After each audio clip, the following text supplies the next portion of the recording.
Adik-adik mahasiswa sekalian, kita lanjutkan kajian materi kuliah kita. Maka setelah kita mengetahui sumber hukum Islam, maka tentu kita harus paham tentang produk hukum Islam tersebut. Ada 5 produk hukum Islam yang harus kita ketahui. Yang pertama adalah syariat. Syariat itu adalah hukum Allah yang sudah Allah tetapkan di dalam Al-Quran dan sudah dijelaskan dengan detail, rinci, sehingga tidak membutuhkan penjelasan dan pertanyaan-pertanyaan lagi. Syariat adalah hukum Tuhan yang pasti dan tetap sehingga tidak boleh diganggu-gugat. Yang kedua, dianya adalah fatwa. Fatwa itu adalah jawaban atau solusi dari masalah yang dihadapi oleh seseorang.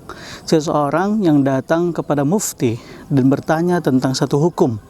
Maka orang yang datang disebut dengan mustafti, sedangkan yang didatangi disebut mufti, dan produk hukum yang dia hasilkan dari kesimpulannya disebut dengan fatwa.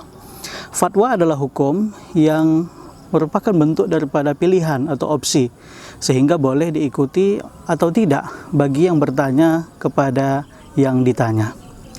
Sedangkan yang selanjutnya adalah fikih.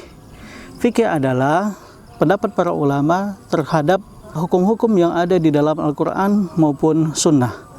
Melalui ijtihad dari ilmu yang dia punya dengan tetap berpedoman kepada Al-Quran dan Sunnah, maka dia dapat menyimpulkan dan memformulasikan sebuah kesimpulan daripada hukum. Maka fikih disebabkan adalah salah satu hasil ijtihad daripada para ulama, pendapat daripada seorang, maka dianya tentu bisa berubah sesuai dengan konteks daripada sosiologi dan lain-lain sebagainya. Bahkan Yusuf Qaradawi mengatakan bahwa hukum itu bisa berubah disebabkan banyak faktor, dan ini yang disebut oleh para ulama juga dengan satu kaidah, takhayyurul ahkam bi takhayyuril amkinah wal azminah wal awaid. Dan ini adalah salah satu keistimewaan fikih, bisa berubah dan bisa dikaji sesuai dengan waktu dan perubahan tempat. Dalam kajian fikih inilah biasa ada perbedaan pendapat, baik itu pendapat mazhab maupun pendapat-pendapat yang belakangan muncul yang menjadi bahan kajian dalam dunia fikih kontemporer. Maka disinilah salah satu bentuk kesempatan para ulama untuk menyalurkan ilmu yang dia punya untuk menjelaskan satu kajian hukum yang masih bersifat zoniyah yang ada di dalam Al-Quran maupun Sunnah. Dan hukum ini disebut dengan fikih. Maka ingat, furu'iyah, hal-hal yang di dalamnya terdapat ikhtilaf, itu biasanya terjadi pada konteks hukum fikih, bukan pada syariat ataupun sebagainya. Yang selanjutnya adalah qada. Qada adalah keputusan hakim dalam satu perkara yang disidangkan di dalam pengadilan. Maka qada disebut juga jurisprudensi atau ketetapan hakim.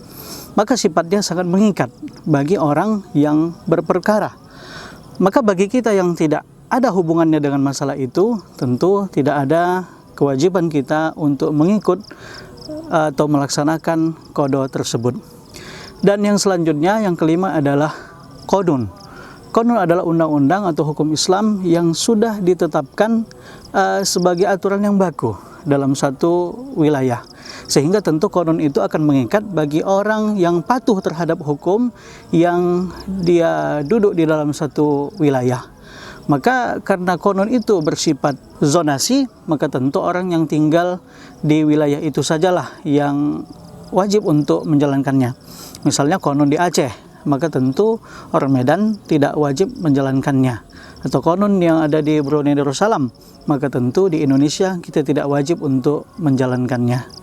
Itulah di antara produk hukum Islam yang tentu kita harus paham dan mengetahui dengan seksama, sehingga kita tidak lagi ikut berdebat dengan oknum-oknum yang tidak kompeten sehingga menimbulkan keriuhan di tengah-tengah masyarakat.